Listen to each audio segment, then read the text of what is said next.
Hey folks, Segasonicfan here, and it's shaky camera time because I didn't bring out my tripod because I'm lazy about it today. Plus, I don't know if this video is going to be that interesting.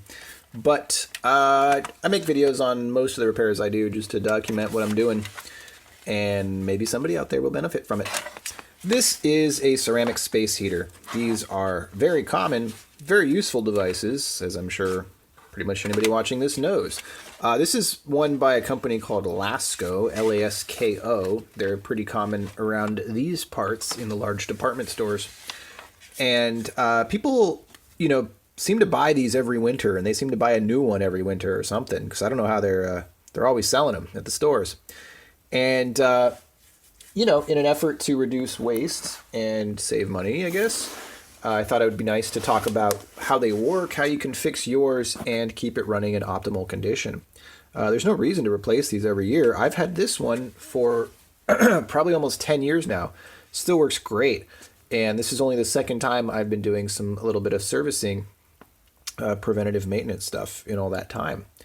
And boy, I've treated this one pretty poorly as well. So a little bit of a rundown on how these work. There's obviously a large heating element that connects to the AC mains and works. These are basically giant resistors that your 120 volt here in North America is going to run through. And then you have a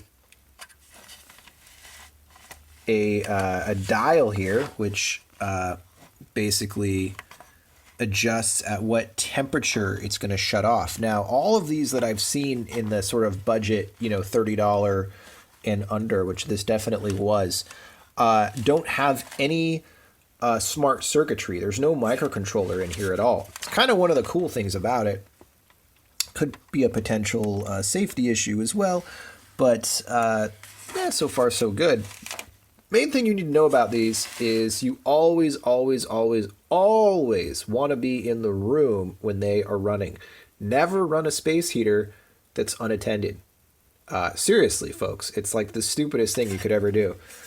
Because the safety mechanisms in this just aren't that great. They take a lot of power and can actually cause all sorts of issues in your electrical outlet. I've definitely had surge protectors almost melt from these. So you want to be very, very cautious of, and it's not like you have to do a bunch of extra work. You just have to know some of the basics. So for example, something like this, which I use, is rated here at 1250 watts max. Whereas you can see my heater is 1500 watt max. So that would potentially melt this, right? It's just kind of common sense, or some basic electrical stuff you should know about. One of the other things I highly recommend, and I've learned this from experience because I use these all the time, is as much as possible. So this has two settings. Most of them do. Usually it's 1250 watts and 1500, and then of course off. Some of them will also let you just run a fan, which is pretty cool. But as much as you can, I mean, if you're in your really cold climates and you got to do it, you got to do it. But I recommend as much as you can, run it only on the 1250 watt setting.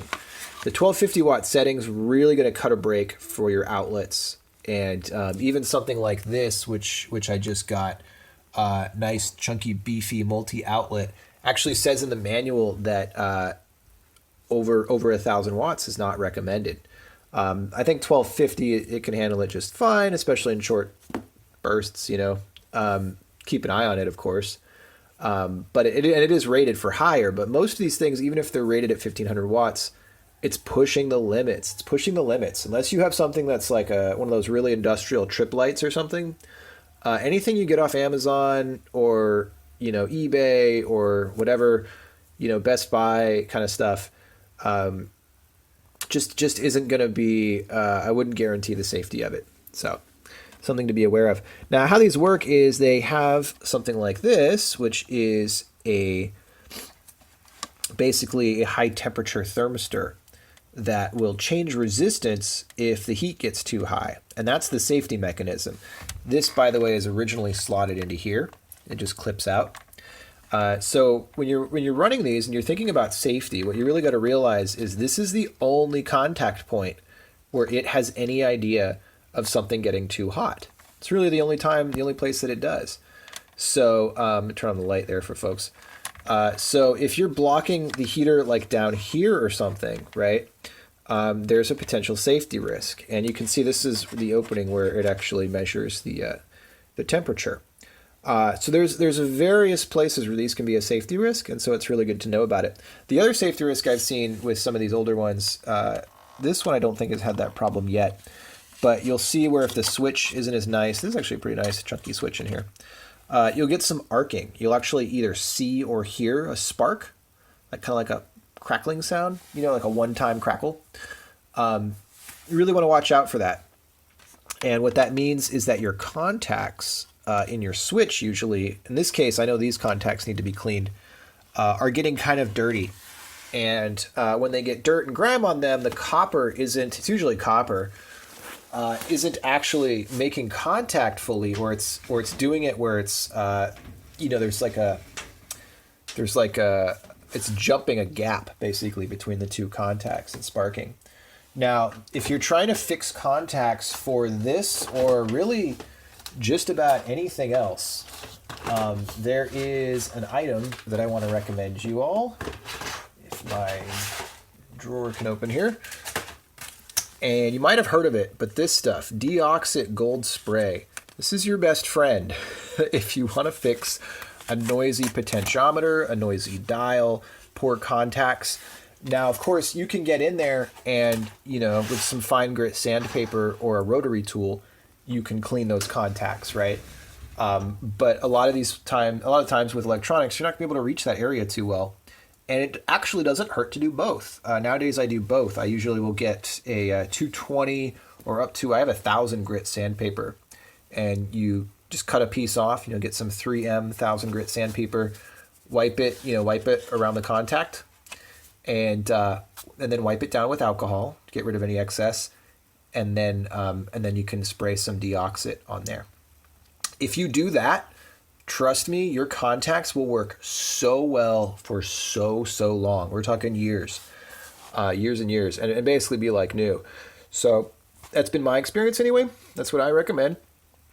And the other reason I'm taking this all apart is really important to dust, to vacuum it. So I'm going to be using my trusty Works mini vacuum, which I absolutely love. I recommend highly that you get one of these.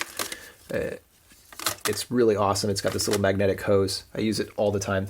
Anyway, I'm going to be dusting the crap out of this to make sure that there's nothing that could be potentially flammable, because dust can cause fires. It's not super common, but it can happen. And so, yeah, once every few years, you don't have to do this all the time, but just once every few years, crack it open. In the case of this one, it was all Phillips screws. Sometimes they'll have security screws, in which case you can spend $10 and get yourself, this is the cheapest of the cheap security screw bit. They have really nice ones at iFixit, other places. But for $10, you can get, let's see if I can open this here, something like this. It says every possible security screw you could need. And I also spent like $15 and got I think this was Owl Tools, OWL, a set like this with elongated shaft ones that use a 1/8 inch, I believe it's a 1/8 inch hex drive for all my electric screwdrivers. And then the other thing which I always recommend nowadays is get yourself an electric screwdriver. This is my Works one that I really like, and that works just as well. So, but you don't need all those things. You have a household screwdriver and some, or a hex driver with some bits. You'll be fine. But and this is all, if you want to be a DIYer and you want to be repairing things around the house or doing preventative maintenance, which is what this is called, PMing, preventative maintenance. It's a nice way to go, right? So you could buy a new one of these every year, every couple of years, spend $30-40, or you could spend that same $30-40 on the tools that I just showed you. That's about $45. This is $10 for the bit set. And actually have learn how to maintain and get a Deoxit spray for like a few bucks, and you can really maintain stuff in a really nice condition, and it's really good for the environment. Of course, you're not creating more e-waste.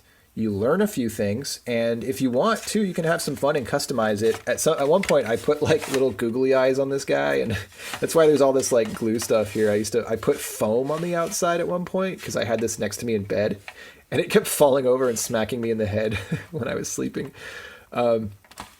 So the other thing you'll find too with these is a lot of them, and I believe this one originally had as well, a switch on the bottom, an actuator switch. So if it falls over, it turns off automatically. And that again is the same idea here as the thermistor to keep it from overheating. Because once it falls over, right, it can heat up in all sorts of weird ways.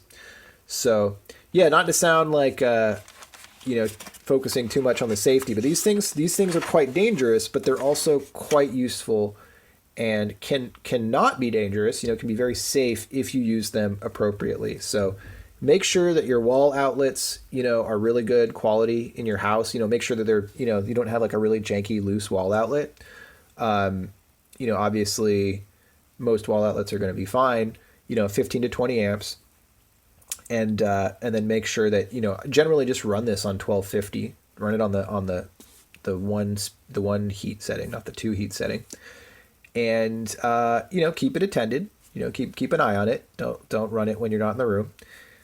Don't block things with it, right? Keep a couple feet away from the vent, and clean it once in a while. Give a little bit of contact cleaner for the switches if they need it.